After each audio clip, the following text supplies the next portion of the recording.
Hola, ¿qué tal? Saludos cordiales aquí en TV Senado, en Profundidad de Campos, con Radio Universidad Central y Cooperativa.cl. Hoy día vamos a conversar con el senador Juan Pablo Letelier, militante del Partido Socialista. ¿Cómo está usted? ¿Desde cuándo milita en el Partido Socialista? Varios años, desde el año 79 formalmente tenía unos 18 años. Cuando partí formalmente ya me había acercado, pero ya con trabajo militante de la Juventud Socialista. Ya. Cuando Juan Pablo Letelier sale de Chile, ¿qué edad tenía? No, yo salí después del golpe a los 13 años. Había terminado primero medio. Fue producto de la expulsión de mi padre del campo de concentración Ritoque. De ahí comenzamos nuestro ciclo del exilio. Ahí salimos rumbo a Venezuela. Ya. Pero acá en el colegio quedan muchos compañeros de curso que se vuelven a ver, no se vuelven a ver nunca más. En el caso mío, con mis compañeros de curso ese tiempo se generó un quiebre. No, nunca los volví a encontrar.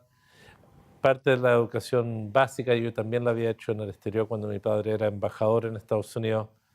Y por tanto ahí sí se produjo un desgarro, un distanciamiento que afectó a mucha gente que estuvo obligada a salir al exilio. Orlando Letelier del Solar, ¿quién era desde el punto de vista familiar, como padre, la relación con la familia? Yo siempre destaco que murió muy joven, la gente no se da cuenta, tenía 44 años cuando lo asesinaron, 44. Y por ende era bastante menor de lo que yo soy hoy en día, tengo 57. Era una persona que se formó en provincia, nació en Temuco, estudió en el Instituto Nacional, hizo las humanidades, como se llamaba entonces, o las terminó en la escuela militar, fue cadete de la escuela militar, y de ahí a la Universidad de Chile a estudiar economía y derecho. Comenzó a trabajar como muchos lo hacían en ese tiempo, porque se estaban casando muy jóvenes. Antes de titularse, estuvo trabajando en el Ministerio de Hacienda, el Departamento del Cobre, hasta el año 58, 59, que fue cuando le echaron del Departamento del Cobre por haber apoyado la campaña presidencial de Salvador Allende. En esa elección del 58 ganó Jorge Alessandri y no le parecía aceptable que alguien como mi padre, trabajando en el Ministerio de Hacienda, el Departamento del Cobre, haya apoyado otra candidatura. Bueno, Orlando Letelier era un hombre que está por sobre la media de la población de nuestro país en cuanto a formación intelectual, capacidad de trabajo, motivación también por los problemas del mundo. En ese momento que vive en los 50, 60, 70, Chile estaba en un rincón del planeta, no como ahora que estamos en contacto, digamos, a un toque de teléfono y nos podemos ver con otras personas en cualquier parte de la Tierra. Nosotros fuimos durante muchos años un país muy, muy pobre. Por cierto, en los años 50 y 60 y antes era así. Era una generación, la de mi padre, que junto a muchos tenían sueños de cómo transformar a Chile y que lucharon por eso. Nuestro país no fue capaz de resolver sus diferencias en el marco de la institucionalidad democrática. Por desgracia, de ahí el que tuvimos una dictadura cívico-militar que destruyó nuestra convivencia. Por suerte hoy eso es parte de nuestra historia, que la miramos de forma crítica. Por suerte hemos sido capaces de resolver o superar buena parte de ese momento amargo y gris, y que hoy podemos demostrar que los chilenos sí somos capaces de definir nuestro propio destino sin la presencia de las Fuerzas Armadas y sin este subsidio que hubo evidentemente, y es parte de los problemas que aún tiene Chile, este subsidio que tuvieron ciertos grupos económicos de Chile que se ampararon con las Fuerzas Armadas para generar un nuevo modelo de acumulación de riqueza, que es parte del debate que hoy tenemos. Ahora, la experiencia de Orlando Letelier con las Fuerzas Armadas tiene dos momentos, un antes y un después, antes del golpe y después del golpe. Él comentó en familia ese contraste, ¿se sorprendió por algo en especial? A ver, yo creo que es un hecho. Yo cuando era niño, mi padre nos saludaba todas las mañanas preguntando cómo está la tropa. Era una persona tremendamente exigente, tremendamente disciplinado. No podíamos ir al colegio sin antes saber hacer la cama. Nos hacía el ejercicio de la moneda que rebota en la cama si no está bien hecha. nos obligaba a esto como un requisito para ir al colegio. Y siempre fue muy demandante en ese sentido, tenía un tremendo cariño al ejército, a la escuela militar. No es casual que haya sido ministro de Defensa el presidente Allende. Lo cierto es que a él le tocó vivir en carne propia y muy de cerca la traición del alto mando de Carabineros, de la Armada, del Ejército y de la Fuerza Aérea. No solamente por estar preso, sino que conocía a los actores ahí involucrados, y él tuvo la convicción, lo escribió poco antes que lo mataran, de que la represión que impulsaron las Fuerzas Armadas, la violación sistemática de los derechos humanos, fue una condición necesaria en nuestro país para imponer un modelo económico neoliberal, muchos cuyos rasgos están en la Constitución, que no era casual esa situación, y él en ese contexto siempre fue muy crítico a cómo las Fuerzas Armadas no solamente violaron los derechos humanos, no solo que han roto la democracia, quebrado su compromiso constitucional, sino que hayan sido facilitadores para imponer un modelo económico que evidentemente no estaba en interés de las grandes mayorías. Ya que hablamos de las Fuerzas Armadas, uno ve todo este proceso, digamos, que está reflejado en bastantes escritos de autores nacionales, autores extranjeros, y los 17 años de dictadura militar están caracterizados y documentados fehacientemente con intervención también de Estados Unidos, con el apoyo, digamos, al golpe de Estado en Chile.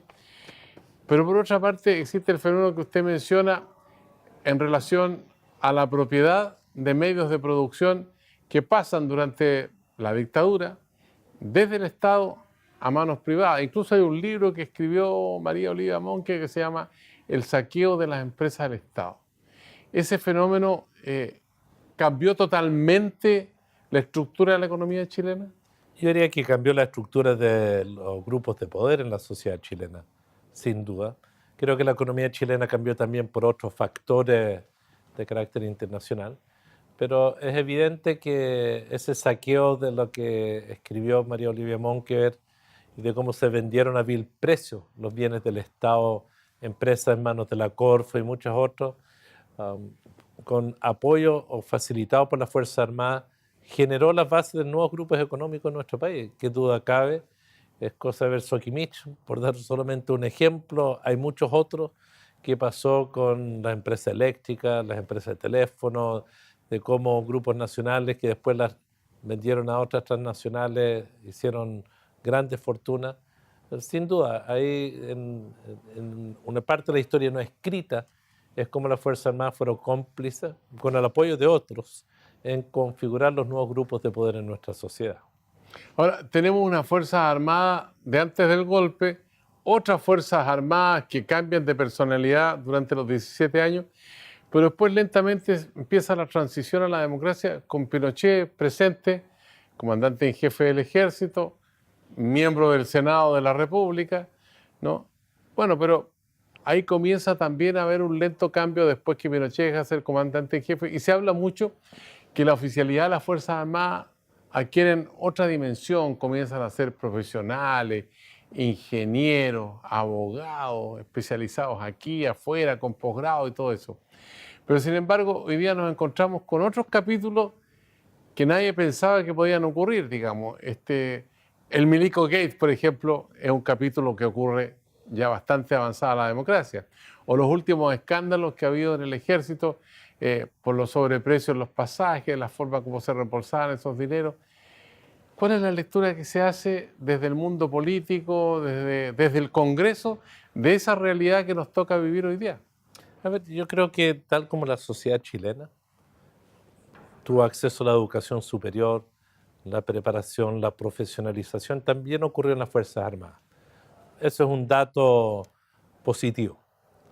También es cierto que en la transición hubo una oficialidad que estuvo muy contaminada con la realidad de la dictadura y lo que ahí pasó. Es cosa ver lo que ha sido la condena recientemente de Juan Emilio Cheire como encubridor o cómplice de lo que fue parte de la caravana de la muerte y fusilamiento en el norte. Ese es un fenómeno que nos ha acompañado estos últimos 20 y tantos años.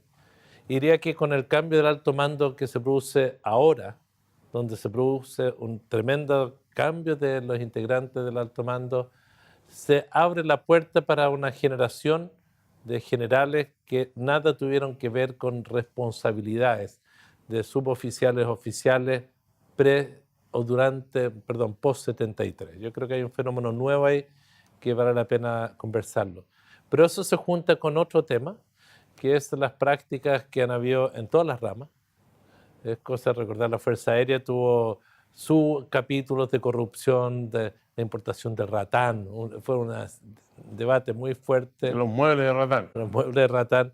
Ya el ejército había estado involucrado en problemas de compra de armas ilegales y venta de armas a los países del Balcanes. En un momento se discutió una militar asesinado ahí en el río del Maipo, apareció su cuerpo vinculado a esta situación no muy clara.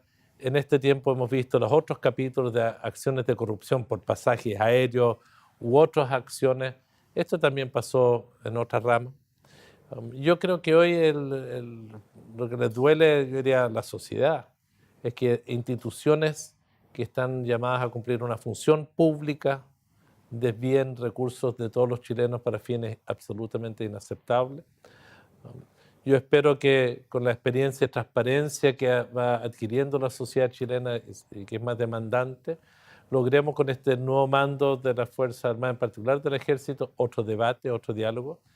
Y aquí hay una prueba de fuego y que creo que va a marcar un antes y un después de si es que Chile vuelve a ser un país plenamente democrático, con las Fuerzas Armadas subordinadas al poder civil, que es la nueva ley de financiamiento de la defensa nacional, o lo que se llama la ley reservada del cobre, donde ahí se tendrá que establecer, si somos capaces, de generar un nuevo trato, un nuevo pacto de cómo se financia el quehacer de la defensa nacional, cómo se transparenten las adquisiciones militares, quién hace la fiscalización y control y qué se hace en momentos de contingencia. La Contraloría no hizo su tarea de revisar las cuentas minuciosamente y establecer dónde había irregularidades con Ramiro Mendoza, que estuvo antes Contralor General de la República, y ahora con el nuevo Contralor, porque se han descubierto situaciones que marcan niveles de irregularidades, por mencionar, digamos, la situación más básica que puede significar alterar una realidad en función de los intereses de todos los chilenos. Bueno, evidentemente la Contraloría ha comenzado a investigar. Yo diría que faltan atribuciones para la Contraloría para revisar todo. Hace 2 años, 1 año y medio, no estaban obligados Carabineros de Chile, por ejemplo, de dar las nóminas de todos los funcionarios de Carabineros con el tipo de contrato específico que tenían, con la identidad de cada uno, a la Contraloría. Y esto es lo que permitió que dentro de Carabineros se produjera desviación de recursos tan cuantiosos. Espero que el debate que hemos tenido incluso en la ley de presupuesto, cuando se ha abierto una nueva forma de rendir los gastos reservados, y que tiene que ver con la transparencia, y que hoy está regulado de otra forma, permita que las instituciones se entiendan con la sociedad de otra forma. Pero reitero, la prueba de fuego va a ser la nueva ley de financiamiento de las Fuerzas Armadas, o lo que se llama la ley reservada del cobre, cómo se deroga que Codelco tenga que poner dinero para las compras militares, y de cómo en ese debate no se le trate de imponer algo que a mi juicio es inaceptable, que es que la democracia, el Congreso tenga que garantizarle un piso de fondos para compra de armas o para operaciones. Me parece eso absolutamente inusitado, no existe en ningún país del mundo.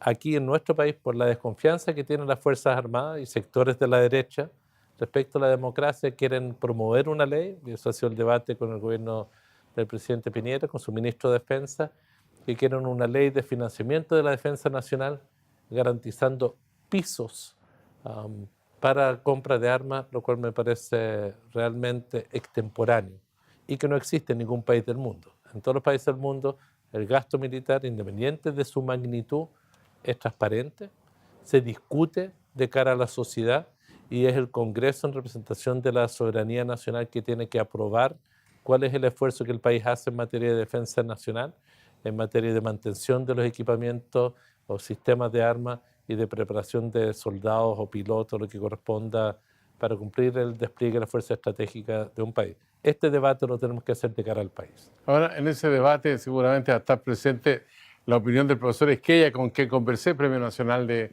Humanidades, en donde él afirma que en ciencia, en tecnología, en investigación, son muy restrictivos desde el mundo político. En cambio, para el ámbito militar, como que tienen la mano muy abierta, la manga ancha. ¿Es así o no? ¿Puede cambiar eso? Mire, yo creo que tiene que cambiar. Yo creo que la política de defensa es algo que el país necesita.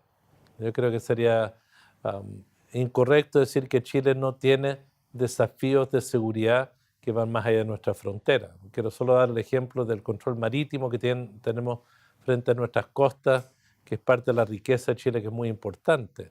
Probablemente necesitamos una fuerza aeronaval más que terrestre y de ocupación, pero es un debate a realizar.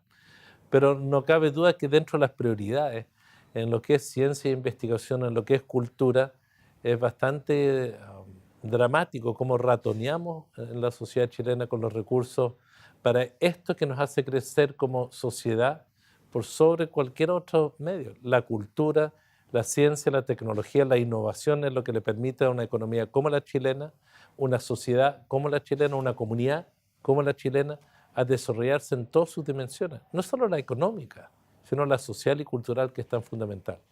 Estamos conversando con el senador Juan Pablo Letelier, representante de la región de O'Higgins en la Cámara Alta. Senador, vamos a hacer una pausa para seguir hablando aquí en TV Senado y Profundidad de Campos a través de Radio Universidad Central y Cooperativa.cl. Ya volvemos.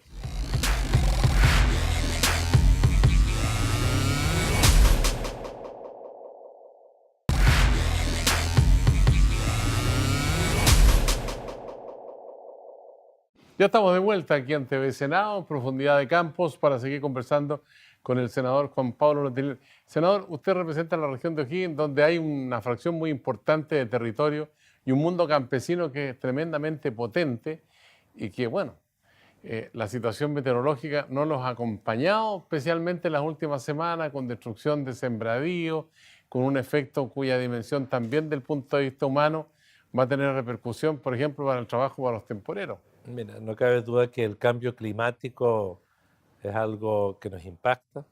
Los fenómenos climáticos también. Este fenómeno que hubo días recientes con granizados, con tormenta eléctrica, ha sido un desastre en sectores de la región de O'Higgins y en parte sur de la región metropolitana. La destrucción para varios pequeños productores frutícolas, para parceleros, ha sido pérdidas totales. Se les cayó toda la fruta al suelo, es decir, no solamente los que tenían guindas, no solamente los duraznos, manzanas, tremendamente destruidos. La granizada en ciertos territorios eran realmente pequeños bolones más grandes y más fuertes, con una pelota de taca-taca, incluso de mayor tamaño. Generaron destrucciones masivas. Esto va a generar problemas.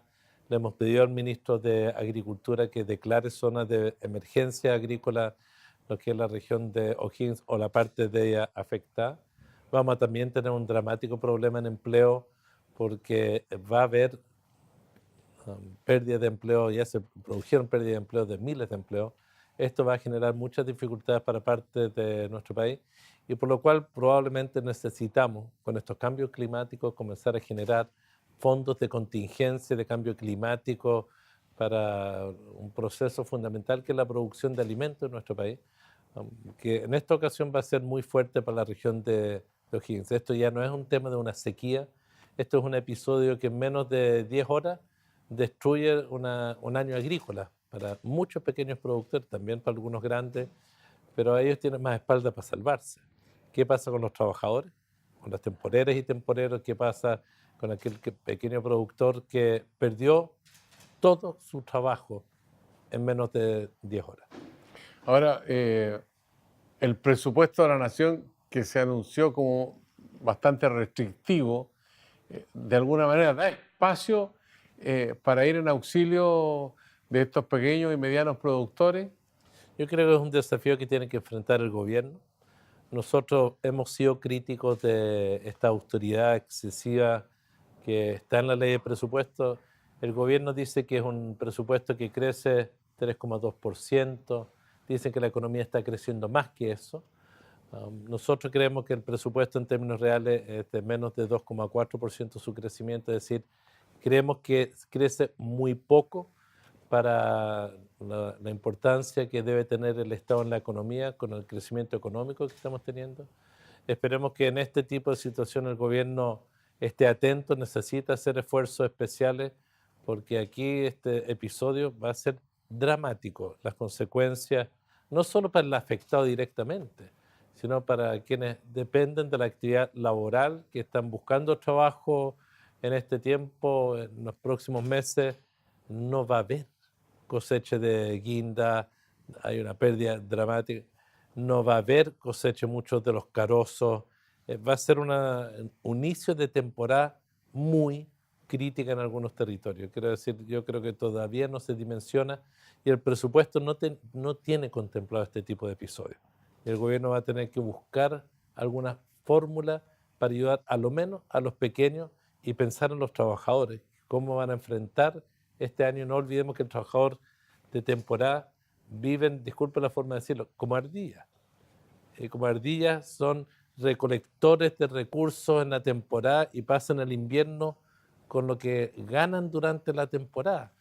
Va a ser un año muy duro para ellos. Ahora, la discusión del presupuesto oposición-gobierno, ¿hay muchos matices en este debate o hay ciertos acuerdos que son fundamentales y que dice que va a llegar a puerto como tiene que hacerlo el 30 de noviembre? Mire, el proyecto que ingresó, nosotros tuvimos discrepancias sobre la magnitud, lo consideramos demasiado austero, pero eso es una decisión de gobierno, es una decisión política del gobierno, creemos que es un error. Con los niveles de cesantía que hay, creemos que no se debe reducir, al contrario, se debe dinamizar el gasto en obras públicas y en vivienda, que son los que más empleo generan, pero eso es una decisión, como digo, de gobierno. Tuvimos una segunda discrepancia, que es la distribución de recursos. En este presupuesto, el que se presentó, había una caída increíble de recursos en cultura, en ciencia y tecnología e innovación, una caída muy fuerte de recursos para las regiones, una caída inexplicable en recursos para las universidades estatales, que son fundamentales para la generación de conocimiento, entre otras materias. Quiero decir que teníamos un presupuesto que era inadecuado, abiertamente inadecuado en ciertas materias, y en otros ámbitos era peligroso, era de cuidado. Quiero poner ejemplo, en el medio ambiente no había ni un peso para las zonas de sacrificio, para Puchucaví, Quintero, Puchuncaví. que ha tenido una situación dramática, no había ni un peso para un plan de recuperación ambiental de esa zona.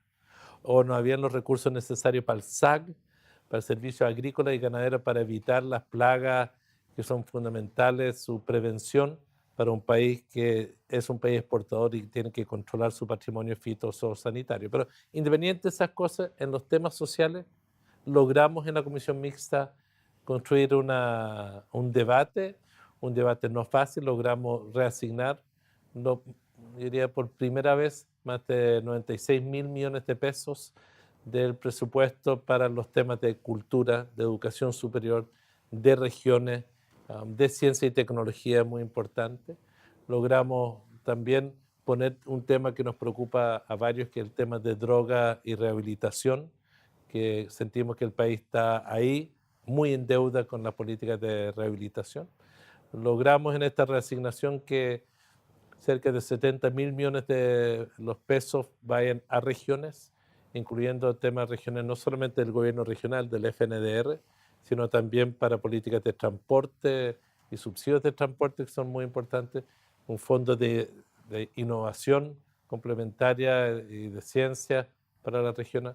Creo que hemos fijado un nuevo marco que ha sido adecuado en el debate hasta ahora y esperamos que a final de noviembre ya logremos cerrar un presupuesto que sea más equilibrado. Ahora, ¿hubo en algún momento un cuestionamiento al gasto de libre disposición para el gobierno? ¿Eso se mantuvo, se modificó? Se aprobó lo que es el Fondo de Estudios, se llama el Tesoro Público, es donde están programando sus políticas públicas del gobierno. Nosotros entendemos que esa es una atribución del gobierno, pero no puede ser a costa de dañar instituciones, y eso es lo que logramos frenar, el dañar a la cultura, donde le están arrebatando su fondo, dañar lo que es innovación en ciencia y tecnología, que era fundamental, por eso repusimos plata de CONACYT, y también la importancia de impulsar políticas sociales nuevas, el sistema de protección social. Pongo solo un ejemplo, una política nacional para que el Estado distribuya en los consultorios pañales para todos los adultos mayores y discapacitados que no son autovalentes. Es decir, necesitamos siempre mantener una política de protección social. No olvidemos que un pensionado con 120.000 pesos, que no sea autovalente, gasta 60, 70.000 pesos al mes solo en pañales. Y estas cosas el Estado está en condiciones en el siglo XXI de enfrentar. Es parte del debate que metimos en la ley de presupuesto y yo creo que eso ha sido positivo. Usted metió el dedo en la llaga, las pensiones. Y hay una reforma de pensiones que el gobierno está impulsando, pero hay varios cuestionamientos con respecto a en cuánto tiempo se va a lograr el mejoramiento de las pensiones y esa holgura que el Estado, anunció el ministro de Hacienda, sería el recurso que se emplearía para obtener 3.500 millones de dólares, entiendo que en 10 años. ¿Es factible eso o no? A ver, yo creo que el gobierno no ha querido sincerar el debate. Yo creo que lo que nos pasa como país es el siguiente. A principios del siglo pasado no había sistema de pensiones. En 1900. En ese tiempo se hablaba Adam Smith, los economistas creían en la mano invisible del mercado iba a resolver todo. Mire, con la crisis de principios del siglo pasado se generó otro pensamiento donde se dijo el Estado no es capaz de resolver los problemas de la desigualdad, de la pobreza y por tanto de las pensiones, entre otras cosas. Es decir, el Estado tiene la obligación de producir bienes públicos. Uno de ellos es la seguridad social, que no es solo pensiones, pero la seguridad social es una responsabilidad colectiva y es una responsabilidad donde el trabajador aporta, el empleador aporta y el Estado aporta para asegurar que cada trabajador o trabajadora, en particular los que contribuyen, cuando lleguen a la vejez, no se empobrezcan, tengan cómo sostenerse, tener leyes de seguridad, por eso se llama seguridad social, darle garantías. Lo que ocurrió en nuestro país durante la dictadura es que se impuso el neoliberalismo, que es el neoliberalismo, es ese pensamiento que piensa que el mercado sí puede resolver todo. Y por eso se terminó con el sistema de seguridad social en nuestro país. Y se fue a un modelo en pensiones, que no es de pensiones, es un ahorro individual obligatorio, bastante precario, hoy administrado por las AFP. Chile tiene no un sistema de seguridad social, tiene un sistema de pensiones basado en el ahorro, capitalización individual. La presidenta Bachelet comenzó a cambiar esto con el Estado aportando a mejorar las pensiones de la AFP más bajas con algo que se llama solidario. el pilar solidario o el PMAS o la APS, el aporte previsional solidario. Y al final de su gobierno, después de una comisión, la Comisión Bravo, propuso un cambio del modelo de pensiones, que era avanzar hacia la seguridad social y un modelo mixto, aportando el trabajador y trabajadora, aportando el empleador y aportando el Estado. Y que una parte de este aporte sea administrado por un ente público para asegurar que las mujeres tengan pensiones más dignas, que los que tienen menos reciben el apoyo de quienes tenemos más y también que las actuales pensiones que son bajas tengan un aporte solidario. El presidente Piñera presentó un proyecto de pensiones, a mi juicio, errado, que no tiene destino. Él lo que ha propuesto es un sistema de pensiones que significa más mercado. Es decir, él ha propuesto que los empleadores aporten, sí, pero que aporten a través de más AFP o más entidad financiera. No está pensando en seguridad social, en generar un mecanismo de protección que garantice que el que cotiza toda la vida laboral, en la medida que pueda, porque no siempre tiene trabajo, a veces va a estar cesante, que esas personas cuando jubilen tengan una seguridad, una garantía, una pensión digna. Eso no lo garantiza el proyecto de Piñera. A lo más va a permitir, a lo más, que en 48 años, es decir, casi medio siglo, las pensiones sean mejores para los que están recién ingresando al mercado de trabajo. Pero van a ir ingresando, no ahora, en 8 años más. Los que ingresan al mercado en 8 años más, porque eso es lo que demora la transición que propone el presidente Piñera, recién ahí van a estar con el beneficio de 4% más de ahorro. Y pensar que eso les va a salvar la vida, yo creo que es ingenuo, es iluso. Necesitamos un debate, necesitamos un nuevo acuerdo, un pacto social, un pacto político, un nuevo sistema de pensiones en Chile donde la seguridad social sea nuestro objetivo y donde efectivamente discutamos la otra parte de la moneda, que es qué hacemos con todo ese dinero que está ahorrado. Son más de 220.000 millones de dólares que deberían tener un destino, por cierto, capitalizarlo, que rindan ese dinero, pero ¿en qué los vamos a invertir? ¿Los vamos a invertir en proyectos de interés del desarrollo nacional? ¿Vamos a invertir o solamente ser plata barata para los grupos económicos del país o de otros países? ¿Qué es lo que está haciendo hoy en día?